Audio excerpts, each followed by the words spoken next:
ఇందాక ఒక లీక్ అయింది, సినిమా లీక్ అవ్వడం వల్ల మేము హడావుడి అయిందన్నారు. ఆ హడావుడి వల్ల ఏమన్నా స్క్రిప్ట్లో చేంజెస్ ఏమైనా జరిగినాయి? హడావుడికి షూట్ చేసేయాలి, కంప్లీట్ చేసేయాలని చెప్పేసి ఏమన్నా? చాలా జరిగినాయండి, చాలా జరిగినాయి.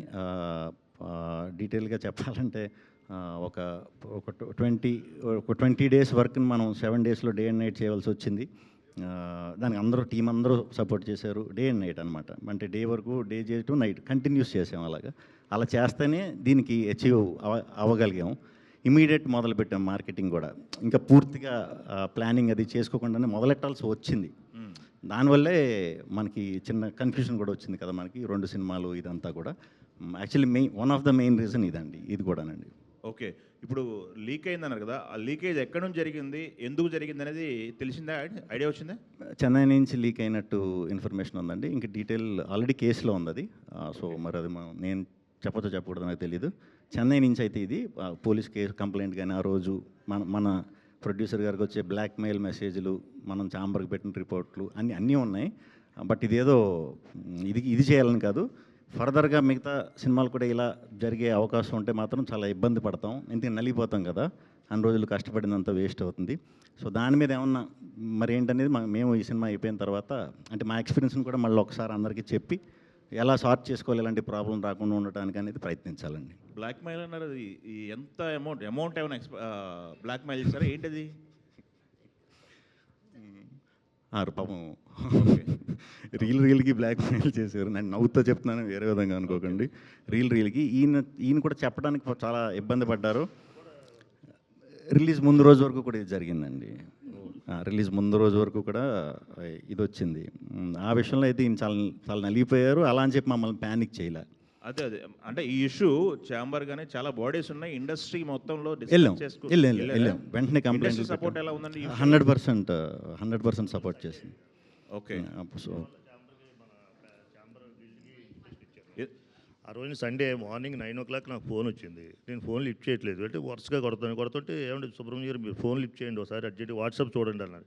సార్ వాట్సాప్ చూసేటప్పుడు మన సినిమా ఫస్ట్ హాఫ్ అంతా అలాగ వచ్చేస్తుంది. ఏంటంటే ఇది ఏం జరిగిందంటే తెలియదు, మీరు అర్జెంటుగా మాట్లాడుకుని అంటే నా కొడుకు హైదరాబాద్లో ఉన్నాడు. వాడికి అన్నీ ఫోన్ చేస్తే వాళ్ళు లిఫ్ట్ చేయలేకపోతున్నాడు. సండే కదా మార్నింగ్ 9కి. మా వర్క్ బాయ్ ఉంటే బాయ్ ద్వారా మా అబ్బాయి చెప్తే వెళ్ళి చూసేటప్పటికి వాడు మా వాడు టెన్షన్ పడి అసలు ఏమీ అర్థం కాలేదు. డాడీ అసలు ఏంటి డాడీ మన భవిష్యత్తు ఏంటి, మన పరిస్థితి ఏంటి, సినిమా అంతా ఇలా బయటకు వచ్చేస్తే మనం ఎలాగా అంటే ఒకేసారి నాకు కూడా ఒకేసారి బాడీ అంతా షేక్ అయిపోయింది. భూమి మీద కాళ్ళు అలా కదిలిపోయినాయి. వెంటనే మనకి ఏం గుర్తుకొస్తుంది, మా వయసు వాళ్ళకి పిల్లలు కనబడతారు. పిల్లల భవిష్యత్తు ఏంటి, సినిమా అంతా ఇలా బయటకు వచ్చేది ఏంటి, నా కూతురి పెళ్లి చేయాలి, నా కొడుకుని సెటిల్ చేయాలి అన్నది ఎంత కళ్ళ ముందు అలాగా ఒక 10 నిమిషాలు నాకేం కనబడక లైట్గా పెయిన్ వస్తాయి దెబ్బరం చేసుకొని అంటే మా అబ్బాయి దగ్గరికి మా అబ్బాయి ఫోన్ లిఫ్ట్ చేసి ఏ డాడీ అంటే అన్ని పంపించాను. పంపితే వాడు తర్వాత దాన్ని ఎలా జరిగిందంటే మా యూనిట్లోంచే తెలియకంటే వెళ్ళిపోయింది, లాక్ వేసుకోలేదు. ఓకే, లాక్ వేయకంటే పంపించారు.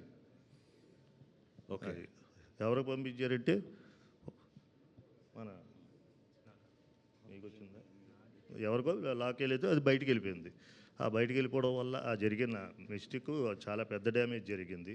దాని తర్వాత చాలా ఇబ్బందులు పడ్డాం. నా కొడుకు మళ్ళీ మా అబ్బాయి మొత్తం అంతా చూసి ఎలా వచ్చింది డాడీ అంటే మీకు ఫోన్ నెంబర్ అంటే నాకు పలానా ఫోన్ నెంబర్ వచ్చిందంటే ఆ ఫోన్ నెంబర్ నుంచి ఎక్కడి నుంచి వచ్చింది అంటే పట్టుకొని నా కొడుకు సార్ట్అవుట్ చేశారు. అది ఈ లోపల ఛాంబర్కి చంద్రశేఖర్ గారు ఫోన్ చేశాను. చంద్రశేఖర్ గారు ఫోన్ చేస్తే వాళ్ళు సండే కదా సార్ మీరు ముందు కంప్లైంట్ పెట్టండి సార్ అన్నారు. కంప్లైంట్కి వెళ్ళాం, మాట్లాడాం, రేపు రాసిస్తామంటాను. చంద్రశేఖర్ గారికి గిల్డ్కి ఇంటిమేషన్ ఇచ్చాం. సోమవారం వరకు మనం ఏం చేయలేవండి అన్నారు. సండే రావడం వల్ల సోమవారం వరకు ఏం చేయలేవంటే మొత్తం ఆ రోజు అప్పుడు మేము టైటిల్ ఇంకా అనౌన్స్మెంట్ చేయలేదు. దానివల్ల అందరూ చూస్తున్నారు.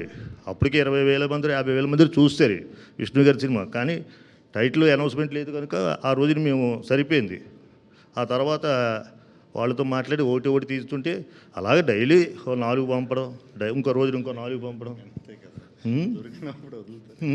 అలా పంపితేనే చాలా డిస్టర్బ్ అయ్యాం మేము. దానివల్ల మళ్ళీ అదంతా కథని మళ్ళీ తీసుకొని మళ్ళీ చేయవలసిన పని చాలా కష్టపడి మళ్ళీ స్పీడ్గా చేసి బయటకు వదలడానికి కారణం ఇది. అందుకే నన్ను నెక్స్ట్ రేపు మృత్యుంజయుడు ప్రొడ్యూసర్ గారు కూడా అర్థం చేసుకొని నన్ను క్షమించవలసిందిగా కోరుచున్నాను. అతను కూడా మనకి ఇబ్బంది పెట్టాలని లేదు.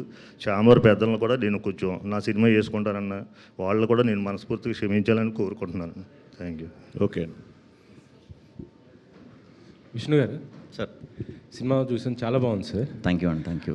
మీ డైలాగ్స్ చాలా స్పాంటినియస్గా ఉన్నాయి అవన్నీ. కాకపోతే ఇది ఏరే లాంగ్వేజ్ ఎప్పుడైనా రిలీజ్ చేయాలన్నా డబ్ చేయాలన్నా కొద్దిగా ఇబ్బంది అయ్యేలాగా ఉంటుంది అనుకుంటా కదా. అది ఎట్లా మరి ఇట్లా అయితే? సో ఇది ఓన్లీ మన కోసం చేసిన సినిమాయే. సో అంతవరకు ఆలోచించలా. కాకపోతే ఇప్పుడు నుంచి వచ్చే ప్రతి సినిమా కూడా ఈజీగానే ఉంటాయి అన్నమాట. ఇప్పుడు నెక్స్ట్ వచ్చే 3-4 సినిమాలు చాలా క్లియర్గా చాలా ఈజీగానే ఉంటాయి. సో హ్యాపీగా చేయొచ్చు నెక్స్ట్. యువరాజు అంటే నన్ను ప్రభాస్ రాజు చేసేసాను అంటున్నారు ఏంటి? అంటే అది ప్రభాస్ మీద సెటైరికల్గా ఉన్నట్టు అనిపించింది. సెటర్ కదండి, నేను ప్రభాస్ గారికి ఎంత పెద్ద ఫ్యాన్ మీ అందరికీ తెలుసు.